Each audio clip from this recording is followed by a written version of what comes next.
Now that heaven and earth are reconnected, we can live out of the overflow because of what he's done for us, his death and resurrection. And the first thing we have to understand how we can practically why we can live out of the overflow is he turns the water into wine. Water is ordinary. We can turn on the spigot, thank God, and we get water. But let me tell you, wine is something that is extraordinary when it is a good bottle of wine. God is in the business of taking things that are ordinary and turn it into something extraordinary. Turn to someone and say, God is taking you from ordinary to extraordinary. You are not meant to be ordinary. You are extraordinary. You need to understand this. God told me one morning when I was getting ready, Jason, when you speak, you need to tell, Jason, he spoke to me one morning, he said, Jason, you're my favorite son. I said, thank you. He said, Jason, when you go out there, I want you to tell people you're my favorite son when you speak. I said, Lord, I can't do that. They're going to stone me. They're going to think I'm prideful. He said, Jason, listen, you tell people lots of things they don't like. That's not the reason why you don't want to say it. You don't believe that I could love you enough and value enough that you could be my favorite son. He goes, I'm a father and you're a father, but I'm not a father like you're a father. He goes, I'm the infinite father, and I can have an infinite number of number one sons and daughters. Turn to someone and say, you're his number one. Say, you are extraordinary. Now I want you to say this to me, I'm his number one. No, I can't hear you. Say it like you mean it. That's it. So you'll never be extraordinary until you understand that's how God sees you.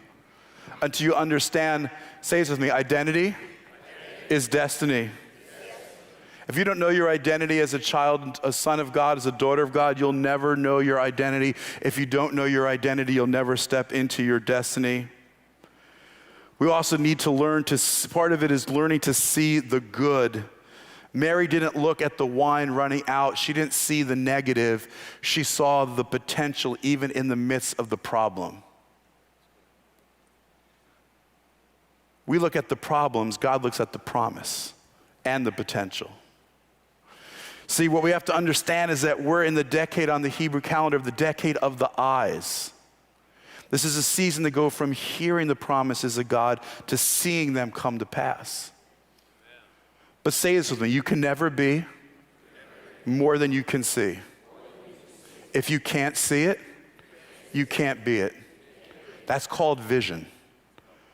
Helen Keller said this, the worst thing in life is not to be born blind, but to be born with sight and have no vision. And so many of us are blessed with sight and we have no vision. We can't see beyond the surface. We can't see beyond our situations and our circumstances. And God is saying that is not faith, that is not trust, that is the natural eye, that is not the spiritual eye. And God wants us to learn to see the good. He wants us to see the blessing, the life, and the good in every person, in every situation, and in every circumstance. I think the theme verse for this year that God impressed on me, Psalm 27:14, I would have despaired unless I believed I'd see the what? Goodness of God in the land of the living. It's time to see his goodness, not just hear about his goodness. It's time to see his goodness made manifest, but we have to have the eyes to see it. And that's even the deeper meaning of the wine miracle here. Because Hebrew, the word for wine is yayin. Say yayin. So Hebrew is alphanumeric. Every word has a numerical value. Yayin equals 70 in Hebrew. It adds up, the letters of yayin, of wine, adds up to 70. You know what else adds up? What has 70? The eye is 70. Our eyes, ayin is 70. And sod, say sod. Hidden or mystery. What's the connection? Wine 70, hidden mystery 70, and 70.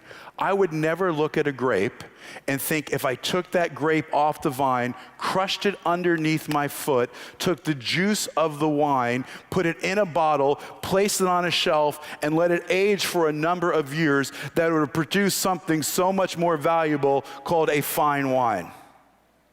See, you're like a grape.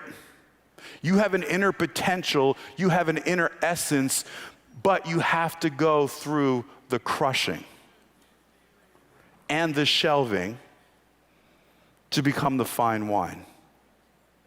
The eye has to see something beyond the surface of the grape. What you have to understand is this.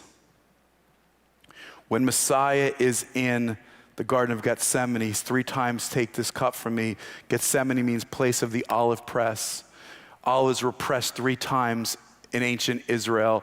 Every time more weight was added to get more of every bit of the oil out. Every time he's praying in the garden, more weight is being added to him until finally the 3rd time he sweats in blood with the sweat, because it's the most weight. He's being crushed for us under the burden of what he's bearing of our sin.